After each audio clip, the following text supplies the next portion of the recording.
Good afternoon, brothers and sisters. Good morning to those of you in other parts of the world. Sister Kathleen in Guam, Brother Oliver in Ghana, not sure what time it is there. And to those brothers and sisters in Germany and other parts of Europe, good evening. It's a pleasure to be with you again this week, and you're all happy. I am even more happy, believe me. I'm a little tired this evening, to be honest. I was out working in the sun all day, helping my daughter to put up a bit of fencing. So I came in really tired and needed to get a little nap, but anyway, it was late, so I didn't get my nap. So I'm trusting the Lord to help me to be alert and to be focused the way I want to be. But really glad to see all of you, really glad to be with you. So as always, we are going to begin with prayer. I invite you to bow your heads with me as we acknowledge His presence. Dear Father, thank you for life and health. We appreciate you keeping us today. We appreciate that you have given us health and life, and you continue to provide for our needs. And especially, Father, we are appreciative of the spiritual blessings that you have helped us to understand you better, to understand your word, and to understand your purposes for our lives. We thank you as we commit ourselves to you this afternoon and pray that you will take charge of the meeting and bless us according to your abundance and according to your goodwill. In Jesus Christ we pray. Amen. All right, so we have been going through the book of 1 Corinthians, the first letter that the Apostle Paul wrote to the Corinthians. And I don't need to go back and repeat the theme of the book. It was written to address certain issues that were raised by the Corinthian brethren and to address certain problems that were observed among them as Christians. So we've been through the first 10 chapters, and today we go to chapter 11. And as we go through the book, I find, from my perspective, the chapters become more and more interesting.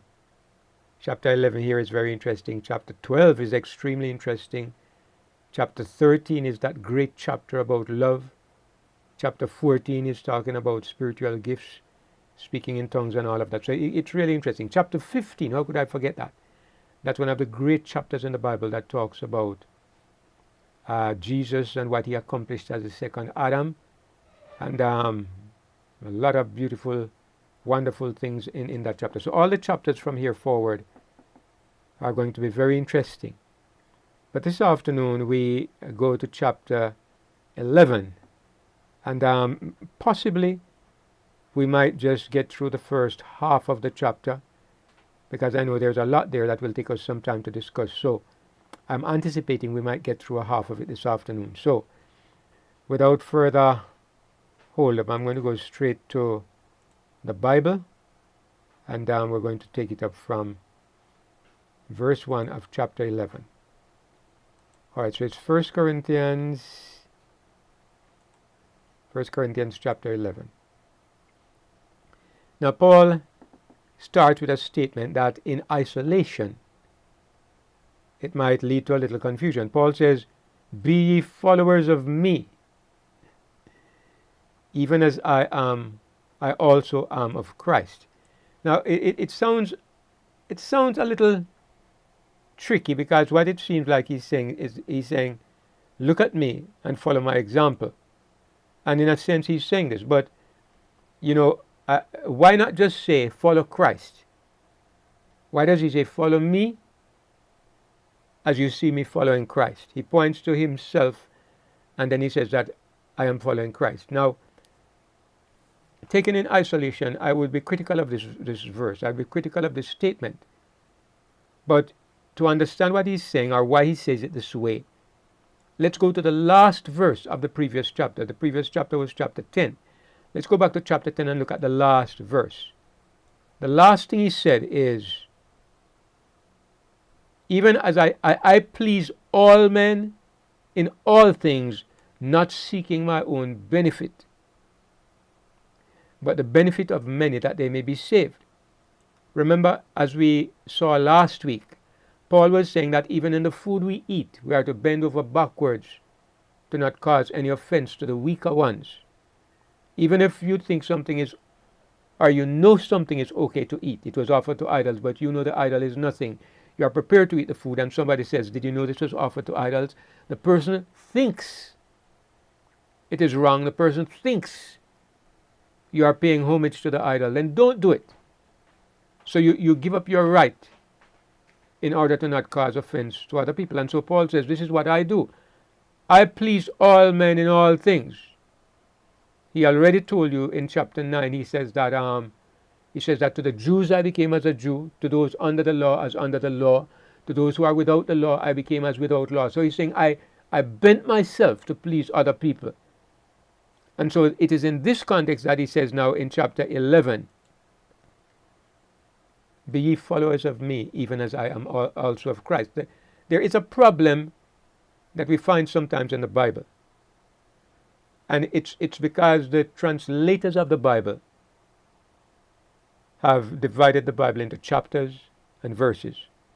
Now, this is one of the greatest blessings. It has been of great benefit to people for hundreds of years. I mean, this chapter division and this verse division, because of course I can say to you right now, go to Genesis chapter 5 and verse 20. And everybody can go to that passage in a matter of seconds. Now you can imagine in the days of the Apostle Paul, in the time of Jesus, or before, when they wanted to find a passage in Isaiah, for example, all they could say is, the prophet Isaiah said so. Nobody could know where exactly in Isaiah. You had to go and read through the whole book because there were no chapters and no verses. So, what I'm saying is that the people who decided to put in these chapters and these verses, they have done us a great service, but there is a little bit of a problem at times because they broke the writing, because they broke the passage at a certain point and started another chapter. People are reading the Bible and they think that they don't make the connection between this chapter and the previous chapter, and so sometimes you lose the meaning of what is being said. This is why I encourage everybody that when you are reading the Bible, you read in context. You read, I mean, I know sometimes we just say go to such and such a verse. That's okay. But when you are studying the Bible, if you want to understand it, read not just one verse. Don't read just one chapter. Start with the beginning of the book and try to understand as you go step by step and get the broader meaning of what is being said. It's very important. Even in the book of Romans, in the first 5 chapters of Romans, and in fact, in all of Romans, but I found that especially in the first 3 chapters of Romans, there is a great deal of misunderstanding. I'm not a person who, I try not to be centered on self. But, I'm kind of pleased with the way the Lord has helped me to understand some of these things, because there are some of these passages in Romans, for example, where I find that even highly trained theologians and scholars come up with wrong interpretations. Now, somebody might say, how do you know it's wrong? Well, they might say, I'm the one who has the wrong interpretation, but I can go to the book and I can take you step by step, line by line, word by word, and show clearly what Paul is saying. So I'm very happy. I'm very happy that the Lord has led me in this way in understanding the Bible. So I'm really saying, maybe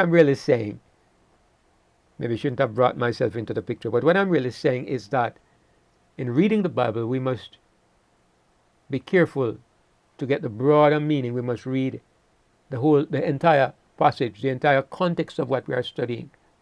And it makes it easier to understand things, all right? And this is important because this afternoon we are going to be looking at a passage that talks about women covering their heads. And this is another of those passages where there is a great deal of controversy. You can tell that it's a troublesome topic because there are many churches where I don't think you can even be a member as a woman unless you cover your head when you come to worship. And it's a subject of debate among Christians today, and it has been for a long time. And this shows us that there are large groups of Christians who don't understand what they read. And I mean, whether you say it should be covered or you say it shouldn't be covered, and people are basing their understanding, their ideas on 1 Corinthians 11. They are basing it on this passage that we are looking at this evening.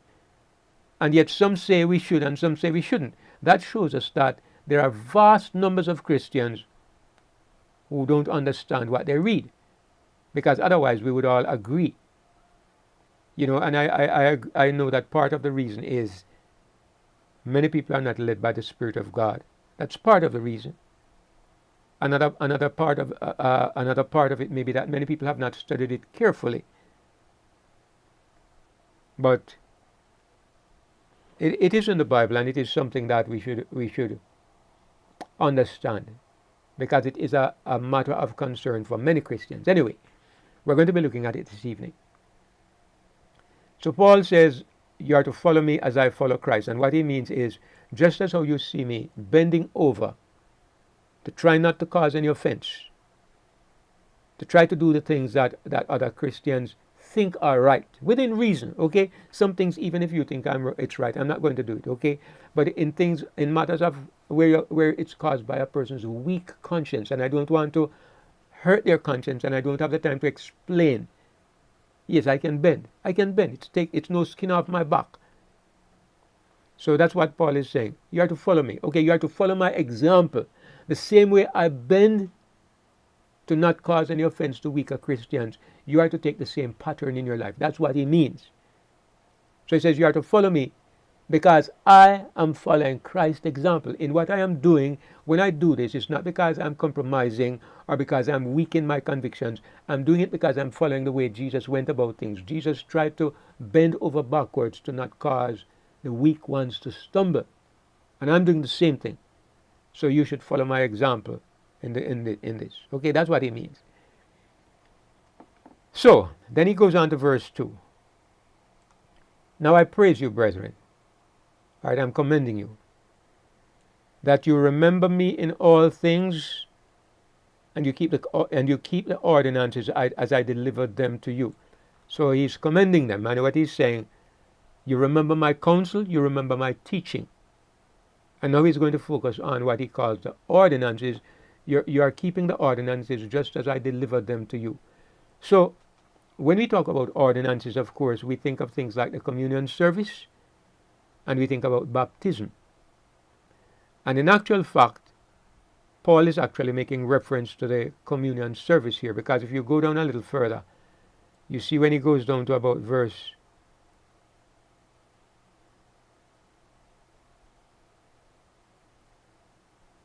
17. Let's go to verse 20. He says, when you come together therefore in one place, this is not to eat the Lord's Supper. Anyway, he's going to be critical of what they have been doing in the way they keep the communion. We're going to come to this probably next week. I doubt we're going to get here this week, but this is what he wants to talk about in this chapter. He's talking about the communion service, and he starts by saying, I'm praising you, I'm commending you, because you're remembering me in the things that you're doing. You're remembering my teaching, and you are keeping the ordinances as I gave them to you. So he starts off by saying, I know you are keeping these ordinances. You are doing the right thing. But then later on, we are going to see that even though they are keeping the ordinances, they are keeping the communion service, they are going about things in a disorderly way. They remember to do it, but they are not doing it the right way. All right, like I said, we probably won't get to that this week, but I just want to give us that connection that we can see that he starts here, and then he gets to his point in about verse 17 or thereabouts. But he has something else to talk about first, and that's what we are going to be looking at this week. So he says, I praise you. I'm glad you keep the ordinances just as I gave them to you. But he goes on to something else now in verse 3. But I would have you know, I want you to understand something. That the head of every man is Christ. And the head of the woman is the man. And the head of Christ is God. So, what is he doing here? Paul is establishing a kind of what you might call a hierarchy. Or a hierarchical structure. Okay? The highest element of this structure is God. God is at the top, and he is the head of Christ. So Christ is next. And Christ is the head of every man, so man is third. And the head of the woman is the man, so the woman is fourth in line. And if you want to go down, you could say that the head of the child is the woman, and the child might be the head of the pets or whatever. Anyway, I mean, I don't want to get facetious with this. The thing is that when you look at this, especially in the atmosphere of today's world, it's likely to cause offense. There are some things that Paul says that many women find to be offensive. They say Paul was a misogynist. A misogynist is a man who hates women. He's a male who hates females. They say he was a misogynist. Other people say that he lived in a patriarchal society and they resented. In today's world, modern world, women tend to get very offended at some of the things Paul said. But what Paul is doing, he's speaking of an order in the way God outlined it in the Bible. To find the basis for Paul's statement, you have to go to the book of Genesis. And in the book of Genesis, you find where, I mean, I could just go there very quickly. Let me just read it was after the man and the woman sinned. God said, in Genesis 3 and verse 16. Let me get the King James Version. Unto the woman he said, I will greatly multiply thy sorrow and thy conception. In sorrow thou shalt bring forth children, and thy desire shall be to thy husband, and he shall rule over thee. Now, I don't know if this situation existed before sin.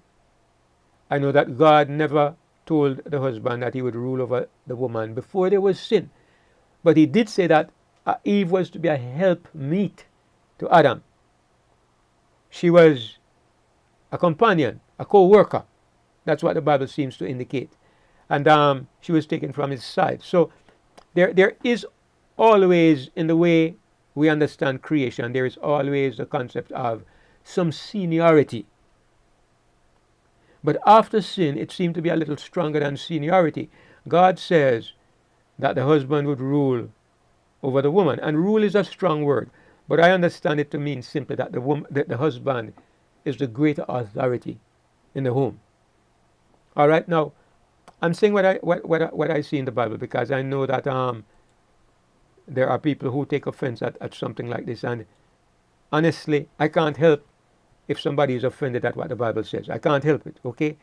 I simply read what the Bible says and I accept what the Bible says.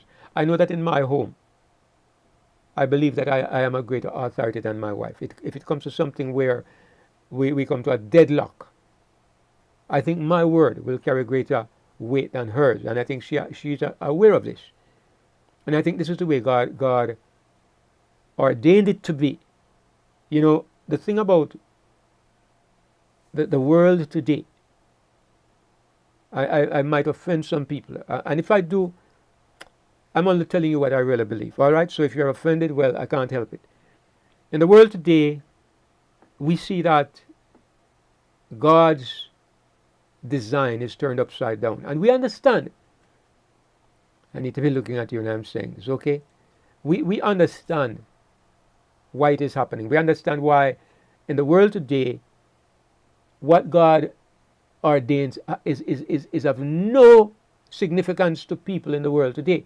In the world today, they're trying to turn men into women and women into men. In the world today, they have legitimized homosexual behavior, homosexual marriage. They have made God's design of no effect. It doesn't matter anymore.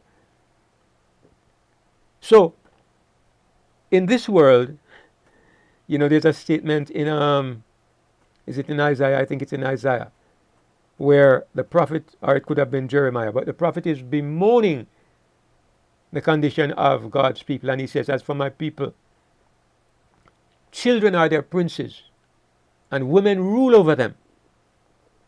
In other words, he's seeing this as something that is an indication of a poor condition. They've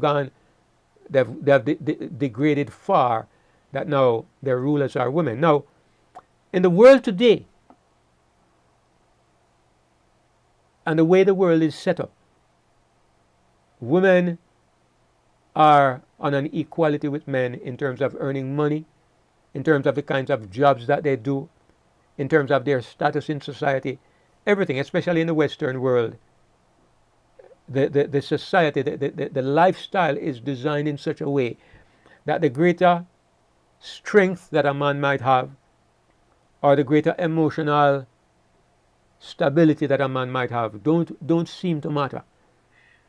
And God didn't design the world to be this way. This is why in the world today you have divorce so easily. In the old way that God designed the world, a woman depended on her husband, and the husband depended on his wife. They both had clearly defined roles. She took care of one aspect of the life. Very often she was a homemaker, because they would have children, and she would be more responsible for taking care of the matters of the home, while the man went out to earn a living. This is the way the world was traditionally for thousands of years. Modern life has made this no longer feasible. And so children grow up without their parents. They don't grow up with a family influence. Women no longer are homemakers. They don't need their husbands anymore.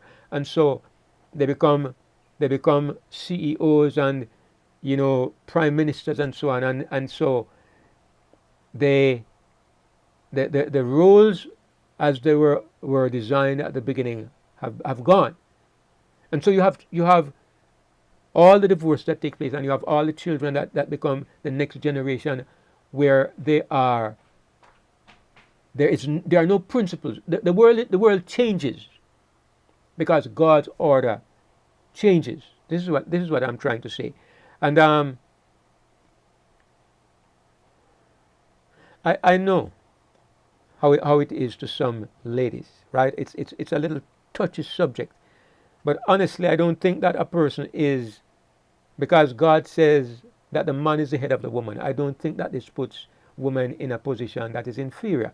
I think it's just a misconception in people's minds. I think it means that you have a place that you are designed to fit into.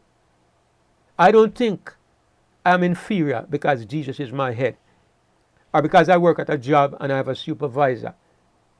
I don't think I'm inferior. It simply means that I have a role to play here. I was designed for this place. This place was designed for me, and so I fit into my role and I try to do the best that I can there. So anyway, Paul says it, and I'm trying to explain my understanding of what Paul says, because he does give us a hierarchy. God is the head of Christ, Christ is the head of the man is the head of the woman. Now, this is important in light of what he's going to say about the head covering. That's why I spent some time looking at it, all right? Now, one of the things also that we can take out of this verse is that the idea of the Trinity, that there are three co-equal persons, is contradicted by this verse. There is co-equality, yes, there's co-equality in a sense, because just like how the man and the woman are equal, so Christ and God are equal. But the man and the woman are equal in their humanity. They're not equal in their authority, and they're not equal in their roles. It doesn't mean they are equal in age. It doesn't mean they are the same person either. They are equal in their humanity. And so there's an equality in this verse. Christ and God are equal. Even Christ and men are equal. Because Jesus and I, he's not afraid to call us his brethren, because we are all of the same race. So we are equal in this sense. We have been elevated to a place of equality with Christ, but certainly not in authority. And that is the point Paul is going to focus on here. So it is with this in mind that we go to the idea, the statements that are made about women covering their heads. So let's go on. In verse 4, Paul says, every man praying or prophesying, having his head covered, dishonoreth his head. Now I say, where did that come from? If I pray and I have a cap on my head, I'm dishonoring my head. Now when it says I'm dishonoring my head, does it mean the thing I have on the top of my body with hair on it? No. It already tells you the head of every man is Christ. So when Paul says if a man covers his head, he's dishonoring his head. He's saying that if you cover your head, you are dishonoring Jesus Christ. If a man covers his head, he's dishonoring Jesus Christ. Now, why does he say this? Let me show you. Let me step down a little bit and show you why he says it. In verse 7 he says, for a man indeed ought not to cover his head, for as much as he is the image and the glory of God. Now you may not agree with Paul's argument, but I want us to understand the argument. If you want to disagree with it, that's up to you, but I want you to understand what he's saying. He's saying that men are made in the image of God. What about the woman? The woman, is the woman made in the image of God? He's saying no, the woman is not made in the image of God. He's saying the woman is the glory of the man. The man is the glory of God, but the woman is the glory of the man. Remember what he started out with. The head of the man is Christ, and the head of the woman is the man, and the head of Christ is God. He's operating on the basis of what he said earlier on. That's what he's commenting on. So he says, if a man, a male person, is praying or he's prophesying and he covers his head, he's dishonoring Christ, because what is he doing? He's hiding the image of God. He's saying the man is the image of God. Man was made in the image of God. And he says, because you cover your head, you are hiding God's image. And so you are dishonoring God. You are dishonoring Christ. Not God, Christ. Because he says specifically, Christ is the head of the man. So you are dishonoring your head, who is Christ, because you are in the image of Christ and you are covering the image of Christ. So you are dishonoring Christ. Now, what can I say? As I'm reading this, I get a clear sense that Paul is talking about cultural ideas, cultural practices. And let me explain why I say this. I grew up, and I think most of us grew up with the idea, if you're a child, if my son comes into church, into a place of worship, and he's wearing a hat or a cap on his head, I will say to him, take it off. There's something that is a part, or has been a part of our culture for many years. Right now, the world has changed so much. I don't know if it still holds, but I know that it was understood in the past that if a gentleman comes in the presence of a lady, or even somebody that he considers to be in greater authority than himself, he would take off his cap. Kind of like a sign of respect. You take off his cap. And in the courtroom, even till today in Jamaica, you can't go into the courtroom and keep on your cap. You have to take it off. So it's a cultural habit. It's a cultural practice. This has nothing to do with my inherent value as a human being. It's a practice that is based on culture. In our culture, it is considered disrespectful for a man to wear a covering on his head in the presence of somebody who is greater in authority, somebody who's considered a great person, all right? Or somebody that you respect. Take off your hat. So it seems like this is also a situation that was the custom in Paul's time. There was a way of regarding how you show respect. All right, one of the things that I know irritates me, and maybe other people too, I've become accustomed to shaking hands with people. As a sign of trust, as a sign of greeting, I will shake hands. And one of the things I find pleasure in is when I meet somebody who has a strong handshake, you know. Sometimes you can feel the person's attitude in the handshake. I find myself always a little put off when I find a weak, watery handshake, like the person just barely touches you and pulls away. Anyway, that's beside the point. But the thing is that nowadays,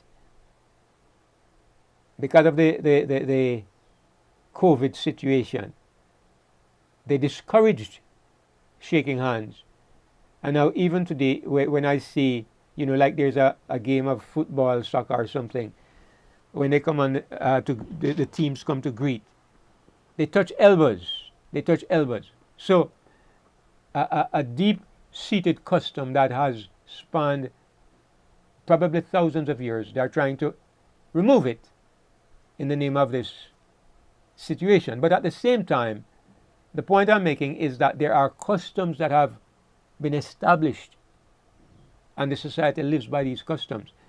I have never been to India, but I understand that in India, when they're saying yes, or you know, in our culture, we nod our heads. We nod our heads. But I understand that in India, what they do instead is they rock their heads back and forth from shoulder to shoulder, which feels awkward to me. But I mean, it's a custom, all right? I know that I'm not sure if it's people everywhere, but I know that if you make this sound, in Jamaica we say it's kissing your teeth. In many places, people will identify you as a Jamaican because you make that sound. It's kind of like Jamaicans do it more than anybody else. So anyway,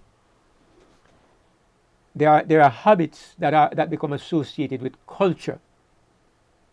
Let me give you another Jamaican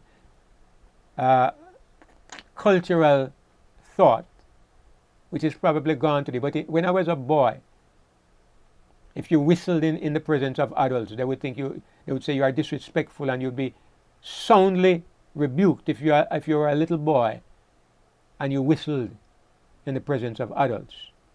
So anyway, I'm saying that there are habits that are established in society, and one of them is that, and it clearly was so in the Apostle Paul's time, that one way of showing disrespect was to cover your head in the presence of somebody that was greater.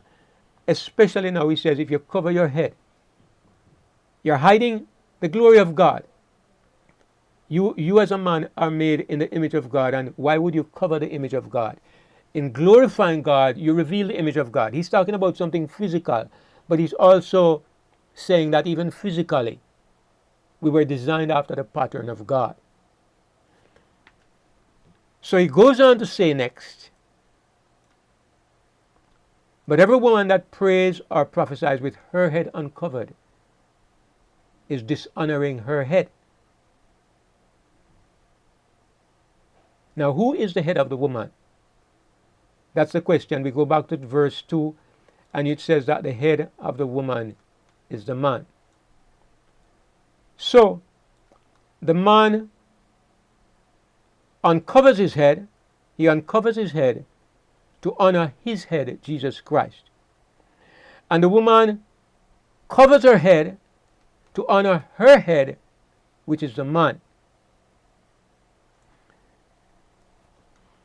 Again, you can see that this has to do with the custom or the culture. Let me see if I can find a verse in Genesis. Is it Genesis 24? I'll tell you in just a moment.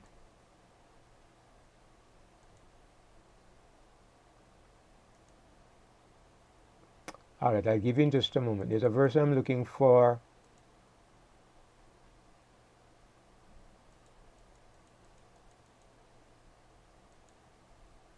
All right, here's the verse. It's Genesis 24 and verse 65. It tells you about the servant who went to Padan Aram to look for a wife for Abraham's son, Isaac. Abraham sent him on this journey to find a wife for his son. And he went over there and God led him to Laban and Rebecca. His Abraham's relatives. Anyway, he found this girl. Her name was Rebecca. She was some distant cousin to Isaac. But now she agreed to go and to get married to Isaac. And so the servant is coming back with her. And it says, and Rebecca lifted up her eyes, and when she saw Isaac, she lighted off the camel. For she had said unto the servant, What man is this that walketh in the field to meet us? And the servant had said, It is my master. Therefore she took a veil and covered herself. Now she had been traveling without a veil, but when she met the man who was to be her husband, and she understood that this was to be her husband, she took a veil and she covered herself. Nobody does this today, except maybe on the wedding day. Women do it as a part of the whole wedding ceremony. They put on a veil and all the rest of it. It's custom. But in those days, clearly the covering of your face, the covering of your head was something important in that culture. In the relationship of a woman to her husband. And this is what Paul is talking about. He's saying that if a woman comes to church, she comes to worship, public worship, and she speaks up and her head is not covered, she is dishonoring her husband. This was a way of showing disrespect for your husband. And so, the first point I want us to consider carefully is that we are talking about a cultural practice. This is not an eternally established principle. This is something that has to do with the culture in which people live. Paul said he tried to bend to fit the different cultures. He tried to become all things to all men, that by all means he might save some. We discussed this already. And this is one of those instances where he's also showing you that cultural practices are important. You can't offend the culture that you are living in. You can't offend the culture. You can't act like it doesn't exist. It's like, if I may give you an example, in America, in the American churches today, it's very, very common to see women going to worship wearing pants. I suppose today they wear much less than that too. But anyway, in Jamaica, it is still, in most churches, it is not an acceptable practice. There is a great deal of antipathy to it in most churches. There are a few adventurous churches where I think they have moved on to that, but in most churches in Jamaica, it's not acceptable. And so if an American Christian comes to Jamaica, I would recommend that if you are going to church, you don't wear pants. I'd recommend you to wear a dress. You adapt to the customs, because otherwise, if you go there, you will offend people, and people will not regard you favorably as a Christian. So, it's just an example of what I'm saying. You adapt to the customs, and I believe this practice of a woman covering her head in the presence of her husband, when she's undertaking to speak publicly on spiritual things, it's a cultural custom. That was the sign, that was the way a woman showed respect. So the question we ask today, is this the way you show respect in your culture? That's the question. Paul says it's so bad that if she's not going to cover her head, then she should be shaven. And when he says she should be shaven, it means okay, if you're not going to cover your head, you're acting like you're a man. You're acting like you're a man because it is a man who should leave his head exposed. So if you're going to act as a man, then you might as well go ahead and shave your head like a man. Cut off all your hair like a man. That's what he's saying, okay? So the whole point he's making is that he's making the point that it's a question of how you show respect. And this point about it's the same as if she's shaven, that kind of makes it clear what he's talking about. A woman who is shaven, a woman who cuts off her hair is making herself look like a man. And so Paul is saying, all right, you're going to leave your head uncovered, which is a man practice. It's what a man should do. All right, so for you to look like a man, so you can honor, if you're going to honor Christ, if you're going to say you look like the same as the man, and you're honoring Christ by this image, cut off all your hair. He's saying that the hair makes a difference in how you relate to your head. But he says in verse 6, for if the woman be not covered, let her also be shorn. All right? If you're not going to cover your head, he says to the woman, then cut off your hair so you look completely like a man. But if it be a shame for a woman to shave her head, let her be covered. And again, I'm saying that, custom makes a great difference, because these days I see women who shave off their heads as bald as a baby's bottom. And it's nothing. Women cut down their hair, and they cut male hairstyles, and some even shave it off completely to have a bald head. To be honest, I always find it's something I really don't like at all. And certainly in the time of Paul, it's clear that it was a taboo thing. It's something that was a shame.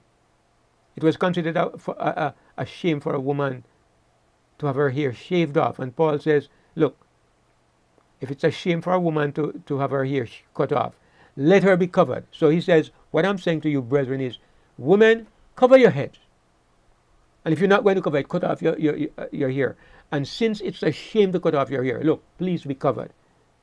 All right, he's talking about the way you should behave in the church based on the custom of the time. And this is where he says, for the man indeed ought not to cover his head, for as much as he is the image and glory of God. But the woman is the glory of the man. So he says, when you come to the congregation, you have two things happening. The man is glorifying his head, which is Jesus Christ. And the woman should show respect for her head, which is the man. In other words, he's saying that even in the congregation, you should respect that order that God established. The head of Christ is God. The head of the man is Christ. The head of the woman is the man. So even in the congregation, since it is God who established this order should be respected. You shouldn't come to church and not care about how God ordained things. So in the way you dress, in the way you relate to your head, the very physical head, you are showing your attitude towards God and to the order that he has established. That's what Paul says. He goes on further to justify his position by saying, for the man is not of the woman, but the woman of the man. He's talking about how woman originated, okay? Man didn't come out of woman, but woman came out of man. God took a rib from Adam and he made it into a woman. So he's saying that he's really making the point that the head is not the woman, the head is the man. The man was first. The man is the original thing from which the woman came. He's using that creation event to support what he's saying. He's saying neither was the man created for the woman, but the woman for the man. In other words, it was when God looked at the man and said, it is not good for the man to be alone. He made the man, and then he said, it's not good for him to be alone. So he said, I will make an helpmeet for him. The woman was made for the man. The woman was made to complement the man. The woman was made because the man was lacking in some way, and God was making something to complete the man. In other words, the woman was not designed to be independent or for a purpose of her own. The purpose the woman was designed for was to enhance God's purpose for the man. So man and woman together make a complete humanity. But the woman came to complete the human picture, not to be another picture by herself. That is what he's saying. So in all of this, he's continuing to build on his idea that the man is the head of the woman, and the woman must remember this even in the way she relates to what she does with her head. He goes on to say, for this cause ought the woman to have power on her head because of the angels. Now when it says power, I want to just, let me see if I can bring up the, alright, if you look at, I've brought up the Greek. The word power here, it's from the Greek word exousia. And it doesn't mean power as we sometimes understand power. What it means is authority. Alright? So what he's saying is that the woman should have a sign of authority on her head. As a matter of fact, if you look at the right panel, the New American Standard Bible, it does say it. The woman ought to have a symbol of authority on her head because of the angels. Now when it says a symbol of authority, what he's saying is that when the woman covers her head, it's a sign that she's under somebody's authority. And that authority is her head, which is her husband. So she covers her head to show that she's under authority. And this might lead to the question, well, what if the woman is not married? And that's a legitimate question, because he seems here to be speaking of women who are under the authority of their husbands.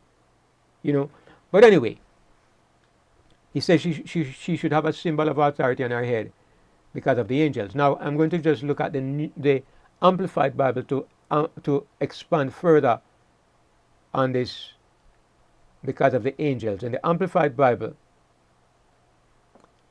it says, therefore she should be subject to his authority, referring to the husband, and should have a covering on her head as a token, as a symbol of her submission to authority, that she may show reverence as do the angels and not displease them. So, based on what the Amplified Bible says, it is suggesting that the woman covers her head because she's showing the angels that she has respect for authority. And the authority we're talking about is her husband's authority. She has respect for God's pattern of order. So the angels are present, Paul is saying. You might say, well, we're just meeting in this fellowship, and there's nobody here who is paying attention to whether the woman has her head covered or not. But Paul is saying there are angels here. And you don't want to make the angels unhappy. You want the angels to see that you have reverence, you have respect for what God has ordained. So you show that you're under authority. You put this thing on your head as a sign of your of being under that authority. So this is what the Amplified Bible suggests, Amplified Bible, and I quite agree with that comment. But he goes on to say, nevertheless, neither is the man without the woman, neither the woman without the man in the Lord. So he says, you heard what I said, but at the same time I want you to understand, I'm not saying that the man can live without the woman. And I'm not saying that the woman can live without the man. I'm not saying that you are independent of each other. That's not my point at all. So he says, for as the man is of the woman, as the woman is of the man, just like how the woman came out of the side of the man, even so is the man also by the woman. Eve came out of the side of Adam, but I was born from a woman. Every man that lives today, every man that has ever lived apart from Adam, came from a woman. So Paul is saying, even though I'm telling you that the woman is of the man, I'm not suggesting that a man can do without a woman. He's saying just like how the woman came from the man, even so men also come from women. But then he goes on to add but all things of God. All things come from God. And the point is, why does he add this? Because he wants to make the point that since God made all things, you must respect God's order. This is why, the lengths that they are going to today to destroy God's order is appalling. If they would just listen to this statement, all things are of God. God designed things a certain way. You can't turn a man into a woman into a man, and all the rest of it. So, men and women are codependent. They are not independent of each other, but just the man is of the woman and the woman is of the man, but all things are of God. The bottom line is that God determines what is the order that should prevail in his system. And in his system, the man is the head of the woman. And he's saying that this kind of respect should be shown to God's order. And the way you show that respect in that culture was by the woman covering her hair. All right? So he says, judging yourselves. Is it comely that a woman pray unto God uncovered? He says, judge for yourself. All right? Now, if I were to ask you, consider this, brothers and sisters. Is it fitting for a woman to pray with her head not covered? I don't think most of us would know how to answer that question. Because in our culture, women pray and men pray, and it is perfectly acceptable for a woman to pray without putting something on her head. It's not the customs of our culture, of our society. So it's quite fitting. But in Paul's society, a woman showed respect by covering herself. It is still a custom in many Islamic countries. And a woman who is uncovered is largely judged to be immodest. In some places, it might even have been a sign of prostitution at one time and in certain contexts. So Paul says, judge for yourself. All right? In a place where every woman covers herself because she has respect. You see a woman who is not covered and she's praying to God. It's like you see a woman come to church in a mini skirt. It's kind of like how we would feel. If a woman comes, if she walks off the street, it's different. But if a woman comes to worship regularly and she's wearing a mini skirt, in my opinion, this person does not respect God. Or if I see somebody in church eating food, if I see somebody come to worship and he's eating food, apart from a little child, or chewing gum, I might think this person, he's not conscious of God, and he's not respectful of the presence of God. We form opinions like this. And so Paul is saying, based on how we see things, judge for yourselves. Is it appropriate for a woman to pray unto God with her head, to pray to God with her head uncovered? He goes on to say, does not even nature itself teach you that if a man have long hair, it is a shame unto him? But if a woman have long hair, it is a glory to her, for her hair is given her for a covering.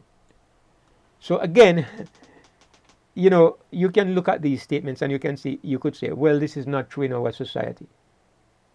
Men today wear long hair, women today wear short hair. Women today wear pants. Well, thank God, men are not yet wearing skirts. At least not largely, but I guess there are some places where, in Scotland it has long been a practice where they wear something that they call kilts.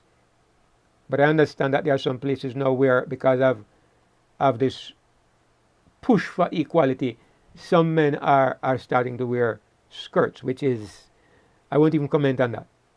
But Paul says, look, doesn't nature teach you? And I suppose when he says nature teaches you, in his society, a man with long hair was distasteful. People would step out and look at you because it would be unnatural. It's like I saw a lady in town one day in Mandeville. Women wear miniskirts, but this one had a skirt. My goodness. And she was wearing her underwear. And it was like she was walking around town in her underwear. And there was a crowd. There wasn't a crowd. They didn't go right up on her. But there were people kind of congregated at a distance. Everywhere she went, people congregated at a distance looking. And I could see she was extremely self-conscious. But she couldn't do anything about it. She came to town looking like that.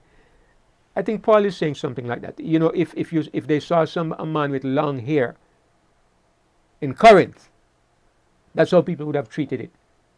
It would have seemed to them like a man who has no shame. But a woman with long hair, it is a glory for her. And it's a thing that you see women, you know, they like to wave their hair. They put it in styles where they have a little lock going over their eyes, or they have one part of it over their shoulder, another part of it in front of the shoulder. They do all kinds of things, but their long hair, it is a glory to them. And it was especially so in Paul's day. I mean, in my culture, it's not the same, because black women don't tend to naturally have long hair. And if they even have long hair, it's not something that becomes, you have to treat it artificially for it to become wavy and hang down. So Paul is talking about cultures where you have women who were like this. They had long hair and they gloried in their long hair. And so Paul was saying, when a woman comes and her head is not covered, who is she glorifying? She's glorifying herself. She's calling attention to herself. But he's saying when a man uncovers his head, he's really calling attention to Christ, because he's in the image of Christ. But the woman is the image of the man. So if she uncovers her head, she's drawing attention to herself. It is her glory. It is her covering. And so she's drawing attention to herself. That's what he's saying. It is a glory to her. And yet she should be a glory to her husband. But if a woman have long hair, it is a glory to her. Her hair is given to her for a covering. So since it is a glory to her, cover it, he says, so that you don't bring glory to yourself. This is the argument I see Paul making. Then he says in verse 16, but if any man seem to be contentious, we have no such custom, neither the churches of God. And go over to the NASB, it is saying, but if one is inclined to be contentious, if somebody wants to argue or quarrel about this, we have no other practice, nor have the churches of God. He's saying, look, in the churches that I know of, in the churches that are Christian, this is how I know they behave. The women cover their hair, and the men don't cover it. So he said, look here, but I'm talking to you Corinthians. If anybody is inclined to be contentious, if anybody wants to argue about what I said, I just want you to know we don't have any other practice. We don't behave in any other way. And neither do the churches of God. So this is where we come to an end for today. This brings us to the end of Paul's comments on women covering their hair. Next week we're going to look at what he says about the communion service and the way they were observing it. But I hope that in our examination today, you have been able to follow me. And not only to follow, but that in following, you have been able to see the reasoning based on the verses, based on the Bible, that has led me to this kind of conclusion. I know that there has always been a lot of contention about 1 Corinthians 15, and there are many different interpretations. But in my conscience, as I read through and as I look at the passage and as I try to see what Paul is saying, this is my conclusion that I shared with you this afternoon, and I hope that you see light in it, brothers and sisters. I want to thank you all for joining me, and I just want to acknowledge you by name. Brother Juan Carlos, Brother Patrick Cadet, Brother Oliver from Ghana, Brother Ralph from Germany, Sister Anita from England, Brother Sam. I'm glad to have all of you with me this evening. And I love you all too, Brother Sam. Sister Tina, Sister Angela, Brother George, Brother Wayne from England, Brother Ralph from Namibia, Brother Matt and Sister Amy, Sister Kathleen from Guam, morning over there, Brother Colin, Jordan, Brother Jordan, you could make it again this evening, Jordan. Sister Sharon, Sister Charlene, Sister Sandra up there in Canada, Sister Maureen, Brother Willie, Sister Arthea, Brother Florian is here too, Sister Nathia down there in South Africa, Sister Christina from up in Washington, Sister Natalie. Good afternoon to all of you, my brothers and sisters. I appreciate your company so much. Sister Zadie and Brother Michael from Germany. And as Sandra said, we can't study the Word without God's Spirit. Sister Loy is here too. Brother Mike from Trinidad. Sister Valerie. Yes, Brother Ralph gave us the verse where it says, women rule over them and children are their oppressors. It's Isaiah 3 verse 12. And yes, Sandra, I would say headship. Yeah, Adam as the head of creation. Brother Leonard from Rwanda. Brother Robin from Texas. Good to see you, Brother Robin. It's been a while. I'm glad you could join us this evening.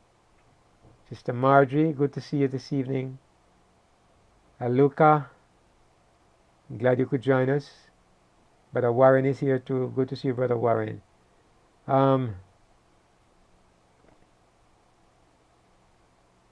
Brother Wayne, to cover is not a salvific matter. Correct. But remember, Paul said a little earlier on, Paul is just continuing to build on his principle. He said that if he was eating something that he knew was not a salvific issue, he's eating something that was offered to idols. It's not salvific. He can eat it. But somebody comes and says, this was offered to idols. He will back off. What he's trying to say is that the appearance that you give to other people can be a help to people, or it can be a stumbling block. So sometimes it's not as simple as a question, is it salvific? No, it's a question of, will it help other people, or will it hinder their spiritual development? So that is what he's talking about. You know, you don't want to belong to a congregation where people say, they don't have any principles over there. Man, I see women going there with their skirt up under their bottoms. I see people, if you in a certain country, I see women going there and they don't have any veils on their faces. They are immodest. It's like prostitutes. You have to consider the culture you live in. And even if it's not a salvific matter between you and God, it's important, because how you appear to other people is important. All right? Brother Flavius, thank you for the greeting, Brother Flavius, over there in Spain. Sister Dara, glad you could make it. Brother Mike from Rwanda. God bless you, Brother Willie. I'm glad it was a blessing. Colorado, Sister Christina. All right, I always mix up everybody up in that area. Washington, California, Colorado, Oregon. They just have like a block in my mind, and I kind of just sometimes mix up everybody. Kind of like how I think Croatia and Serbia and Montenegro, I kind of mix them up. But thank you for correcting me, Sister Christina. God bless you all, and thank you for joining me this afternoon. Thank you again, brothers and sisters. I love you all and appreciate you. Let's just close out with thanksgiving to our Father. Dear Father, thank you very much for your presence with us and for the blessing as we have studied your word together. We thank you and appreciate you. I ask you to be with my brothers and sisters and to keep us wherever we are, that our lives, our spirits, our behavior, our appearance, in everything, we might represent you aright and do that which will bless others and help them to know you better. Thank you, Father, for hearing us and for granting us your blessing now and always. In Jesus' name, amen.